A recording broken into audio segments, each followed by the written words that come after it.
और महालक्ष्मी सेल्स आपके लिए तैयार है लेटेस्ट कंज्यूमर अप्लायंसेस के साथ। Branded air conditioners, best brands, best offers के साथ आपके लिए अवेलेबल है महालक्ष्मी सेल्स में। एयर कूलर्स जो आपके पूरे घर में ठंडी हवा से आपके दिन को और खुशनुमा बनाए। Single door refrigerator, double door refrigerators, inverter battery, deep freezers, visi cooler, LED televisions, semi and fully automatic washing machines, water purifier, RO plus UV, आटा चक्की, water dispensers, water coolers, mini refrigerators, सभी appliances best brands के best offers के साथ आपके लिए available है Mahalakshmi sales में।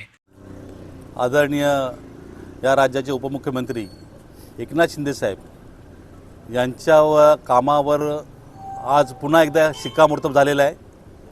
आज माघार घेण्याचा शेवटचा दिवस होता आणि ह्या शेवटच्या दिवशी राष्ट्रवादी काँग्रेस पार्टीमधनं ज्यांनी नामांकन दाखल केले होते असे आमचे मित्र निलेश बोबडे, सूरज खारकर, रवी वसिटा आणि सचिन उमाळे, त्याचबरोबर आमचे इतर पदाधिकारी आज यांनी शिवसेनेला जाहीर पाठिंबा दिलेला आहे।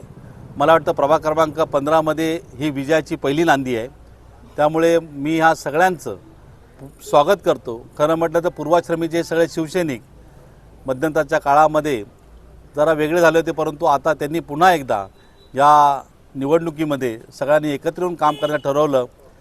या निवडणुकीमध्ये काम करत असताना त्यांनी प्रामुख्याने बघितलं की खेचाखेचीचं आणि घाणेरडं राजकारण करून इकडे तिकडे न जाण्यापेक्षा आपण आपल्या पूर्वाश्रमीमध्येच येऊन काम करून आपण आपल्या इथे विजयाचा झेंडा काढूया। खरं म्हटलं तर आज ही एक खूप मोठी लढाई आम्ही या ठिकाणी जिंकलेलो आहोत।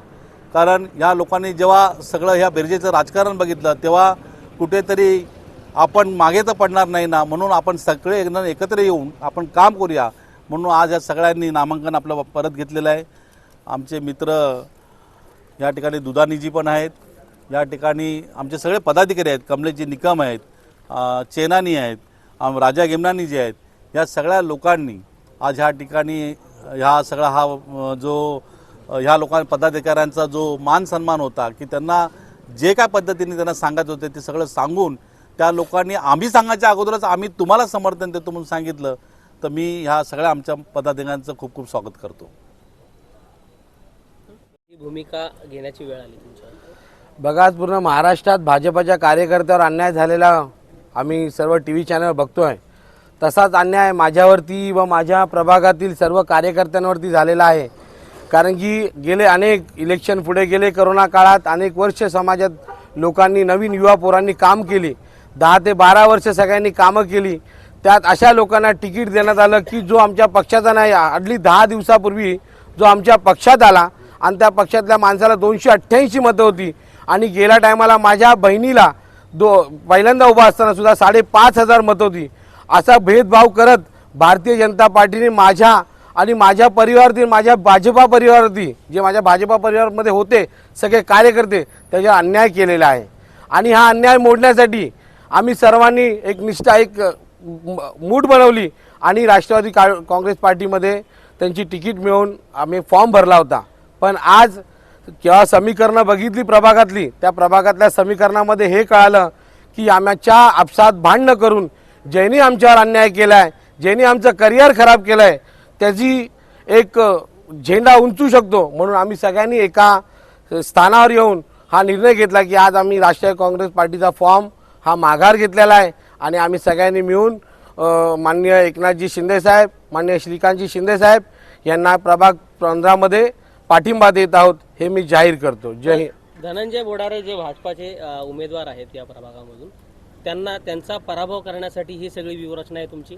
बघा, उपरे बोलतात ते लोक आत्म निष्ठाच्या गोष्टी करत होत्या, ते निष्ठा सोडून माझे आई वडील ही एक उबाटा आहे असे म्हणत होते। आज त्यांनी स्वतःचे आई वडील बदलले हे मी सांगू इच्छितो। कारण की जे स्वतःचे आई वडील बदलू शकतात मग त्यांनाही त्यांचा बाप दाखवण्याची वेळ आलेली आहे म्हणून आम्ही सर्व या ठिकाणी एकत्र आलेलो आहोत।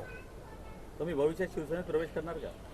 बघा, आम्हाला मान सन्मान मिळाला शिवसेनेकडनं तर नेहमी आम्ही असे पण जुने शिवसैनिक आहोत आणि मान सन्मान मिळाला तर आम्ही त्यांच्या सोबत राहू, कंटिन्यू काम करू भविष्यात। तुमच्या डोळ्यामध्ये आम्हाला अश्रू दिसतात, काय नक्की कारण आहे सगळं? पहिल्यांदाच मी ह्या निवडणुकीमध्ये उमेदवारी अर्ज भरला होता। सर्वप्रथम आम्ही 10 वर्ष भाजपमध्ये दिवस रात्र काम करून माझे सहकारी निलेश असतील, बाकी इतर कार्यकर्ते भाजपचे,